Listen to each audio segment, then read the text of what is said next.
मन हुआ है। भावना ये है कि गीता सिर्फ पुस्तक न रहे, जिंदगी बन जाए। और इसीलिए नागपुर में आगमन हुआ है, क्योंकि ये जो काम है वो पूरे नहीं हो सकता।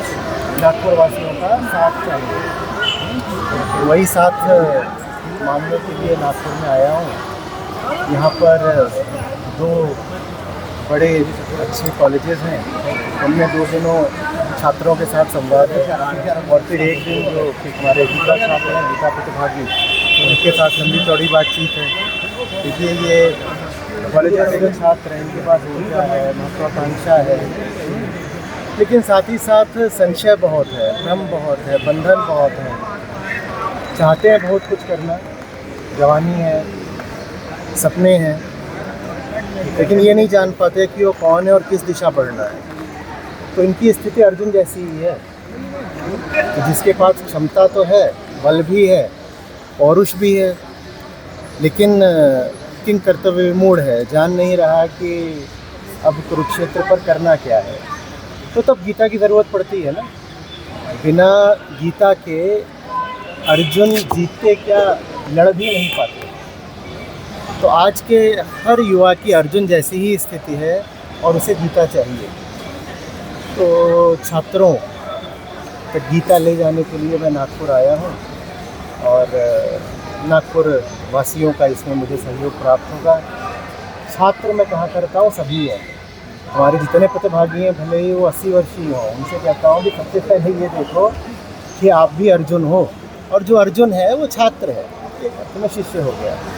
तो फिर गीता सिर्फ कैंपस के छात्रों के लिए नहीं है, पूरे समाज के लिए है, पूरे नागपुर के लिए है, और इसीलिए मैं यहाँ आया। सर, आपकी एक बहुत ही आचार्य जी, किताब आपने लिखी थी संघर्ष अपने विरुद्ध, जिसको best seller, national best seller का अवार्ड भी मिला, जिसके बाद में लोगों ने खूब उसे सराहा। तो क्या अभी ऐसी कोई और किताब का कुछ आपका है प्रायोजन जो आप लाना चाह रहे हैं, जिससे लोग कुछ सीख सके? देखिए, किताबें तो 150 से अधिक हैं, और चूँकि जीवन ही संघर्ष है कुरुक्षेत्र की तरफ, और कर्म तो हम सबको ही करना है उस क्षेत्र में। संघर्ष में तो हम उसी पल उतर जाते हैं जब जन्म लेते हैं। तो इसीलिए जितनी किताबें हैं उनमें सब में संघर्ष तो मौजूद है ही।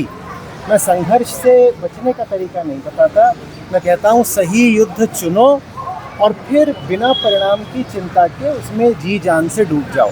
आपने और ये बात इस तरीके से नहीं तो उस तरीके से मेरी सभी किताबों में मिलेगी। बहुत किताबें हैं, आपका स्वागत है कि आप उनके पास जाएं। उसी किताब में आपने भारत की वर्तमान स्थिति का भी जिक्र किया था। मौजूदा जो हालात है वो युद्ध के हालात है, उसको लेकर आप भारत को कहाँ देखते हैं? देखिए, जब भी युद्ध होगा तब सामरिक क्षमता से ज़्यादा आध्यात्मिक बल की ज़रूरत पड़ेगी। मैं आपको एक बार फिर से कुरुक्षेत्र वापस ले जा रहा हूँ।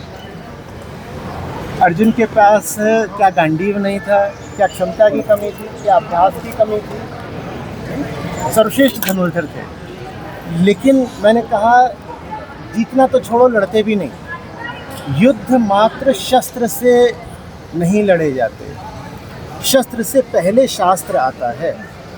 तो ये जो दुनिया भर में तरह तरह के संघर्षों और युद्धों का माहौल है, इसमें भारत को शास्त्र चाहिए।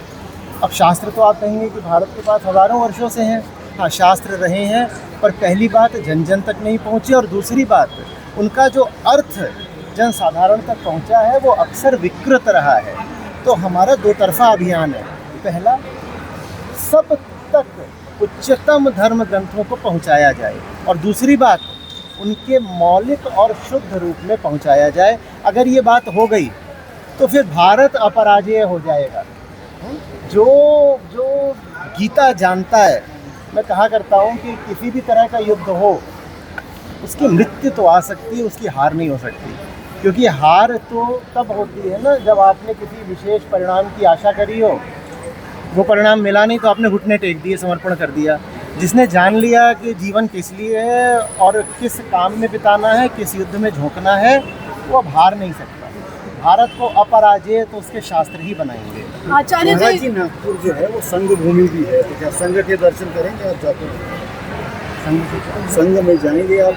राष्ट्रीय संघ का मुख्यालय, संघ का मुख्यालय है यहाँ। लगता नहीं कि मुझे समय मिलने वाला है। बाकी यदि किसी तरह की बातचीत होगी, आमंत्रण होगा तो हम जरूर देखेंगे। पर अभी तो 3 दिन का दौरा है, इसमें ऐसा अभी कोई कार्यक्रम नहीं है। आचार्य जी 2047 तक ही विश्व गुरु बनाने का ये संकल्प रखा गया है, इसे किस तरह से देखते हैं, युवाओं के लिए क्या संदेश देंगे इसमें? देखिए, गुरु बनना सबको बहुत पसंद है।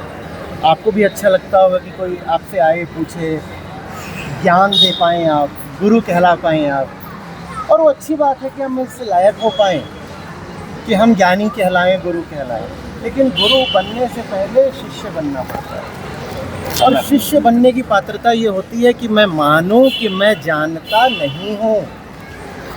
अच्छा गुरु सबसे पहले एक अच्छा शिष्य होता है, और अच्छा शिष्य बना जाता है नेति नेति की सकरी गली से गुजर करके, ये देख करके कि आज तक जो मैं जानता मानता आया हूँ उसमें से काफ़ी कुछ मात्र भ्रम है, काफ़ी कुछ खोखली मान्यता है।